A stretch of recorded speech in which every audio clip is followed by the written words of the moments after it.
It's been the worst time of my life, Joe. For somebody to accuse me of raping them or hurting them, I have a 22-year-old daughter. I would never hurt anyone. I was told not to go over to him because I had said I was gonna knock him the fuck out. No, what I said is a real nigga was gonna knock him the fuck out. But I was just talking shit when I said that. I wish that statement that I made about Spike Lee had a little bit more understanding around it, and it wasn't me being hostile. I really was just playing around, and it just went viral. I am not going to comment about Spike Lee.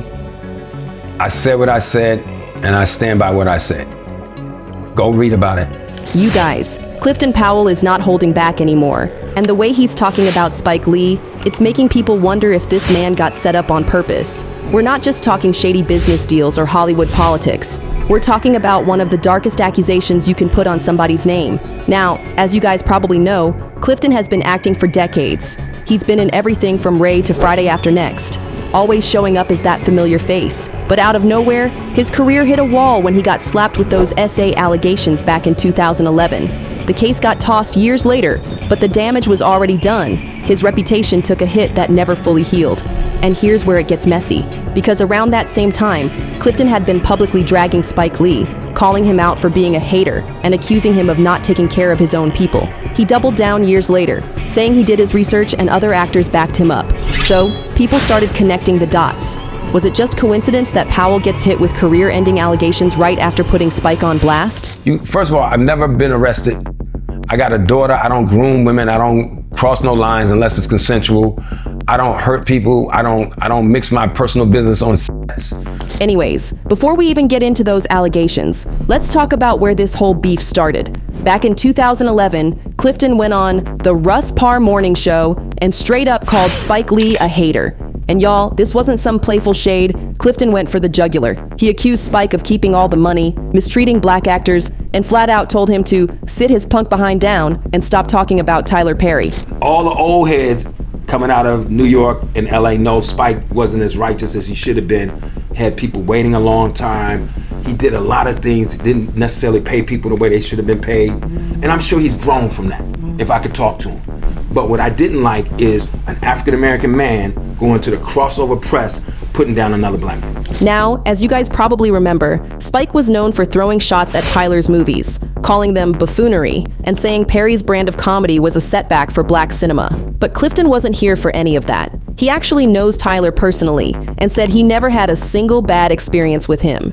To Clifton, it looked like Spike was tearing down another black man who had built his own empire, and he wasn't going to let that slide. And the way Clifton blasted it out in public, on air, where everybody could hear it, that moment was the first time Clifton put himself right in Spike Lee's line of fire. And I said it about Spike because he said something about Tyler Perry. Tyler Perry used to live in his truck, be in his car and be homeless. I don't know how much you can, I heard stuff. I've never had a negative thing. I've met Tyler. I can't vouch for anything he has or hasn't done, but I know he used to be homeless. I've been homeless 4 times. It ain't no good feeling.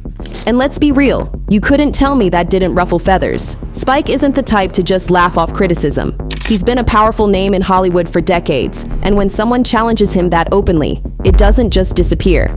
But the story didn't stop there, because years later, on The Art of Dialogue, he circled back and doubled down on everything he'd said before. Clifton told viewers point blank, "I don't dislike Spike Lee. I dislike some of his business practices, and guys, when someone says they've done their research in Hollywood, you know they're about to spill something heavy." He claimed other actors like Charles Dutton backed him up, saying Spike mistreated his own people behind the scenes. Even though Clifton admitted he never worked with Spike directly, he made it clear he'd heard enough from friends to know the pattern. And ask some actors the kind of business that he did, you'll be able to make a determination for yourself.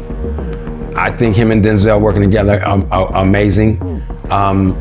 It's certain things that African-American producers do or white producers do that I'm never going to agree with. And I got a lot of flack for it. I don't dislike Spike Lee. I dislike some of his business practices. And people can think about me with one guy called in and say, "You old C-list ass actor talking about Spike." The problem is people talk a lot of stuff and don't do their research. I do my research. And I'm never going to accept a black man doing to us what the man has been doing for the last 70,000 years. Now, before we start speculating about setups, we have to look at who Spike Lee really is in this industry. And guys, you already know, Spike isn't just some regular director. For years, he's been the face of serious black cinema, the guy who gets called out whenever Hollywood needs a voice on race and politics. But here's the part people don't always say out loud. Spike's got a side-eye reputation in the industry too. Yeah, folks respect his films, but behind closed doors, the whispers have been there forever. That he's hard to deal with, that he doesn't take care of his own people, that when money's on the table, Spike keeps a little too much for himself. And that right there is exactly what Clifton was calling out. He wasn't shading Spike's art, he was shading Spike's power moves. Because Spike isn't just a director, he's a gatekeeper. And you guys know what that means? He decides who gets the shine and who gets left in the shadows. So imagine this, Clifton blasting him on air, calling him a hater, saying he kept all the money. That wasn't just petty gossip. That was straight up challenging one of the most powerful names in Hollywood. And honestly, you couldn't tell me that didn't put a target on his back. Before the scandal hit, Clifton Powell was that guy you always recognized, even if you didn't know his name right away.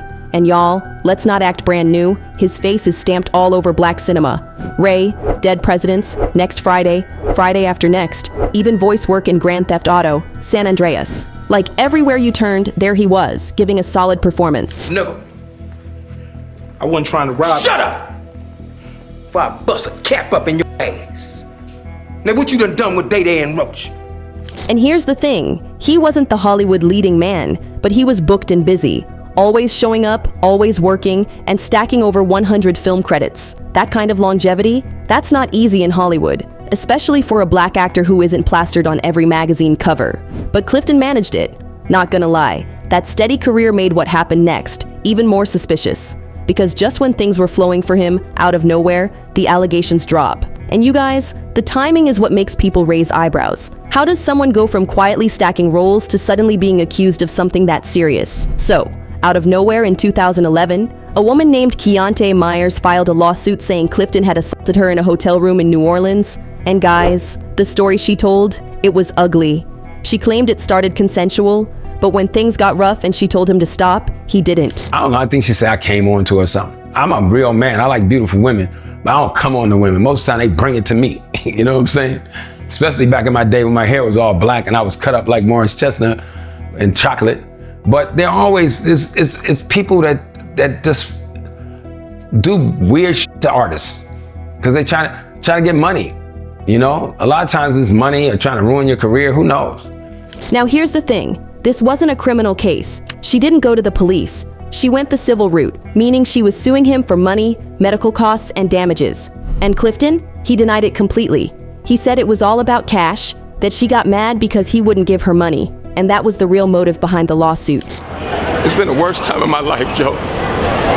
For somebody to accuse me of raping them or hurting them, I have a 22-year-old daughter. I would never hurt anyone. Legally, the case was dismissed. No conviction, no criminal charges, nothing sticking to him in court. But let's be real. Once your name is attached to something like that, it doesn't just go away. Because you guys know how Hollywood works. Once your name gets tied to something like that, people don't wait for the verdict. They see the headlines, they whisper, and suddenly your phone stops ringing. TMZ and other outlets blasted the story like it was breaking news, even though the allegations were old. They made it sound fresh, like it had just happened, and that kept Clifton's name stuck in the mud. That's why so many people started asking the real question, who wanted this story pushed so hard? Because it wasn't just bad luck. It felt like somebody wanted Clifton buried. Because some people whisper that Spike Lee could be more than that, a Hollywood handler. Now to be clear, there's no hard proof of this, but you guys know how conspiracies start, the patterns, the timing, the influence. And Spike checks a lot of those boxes.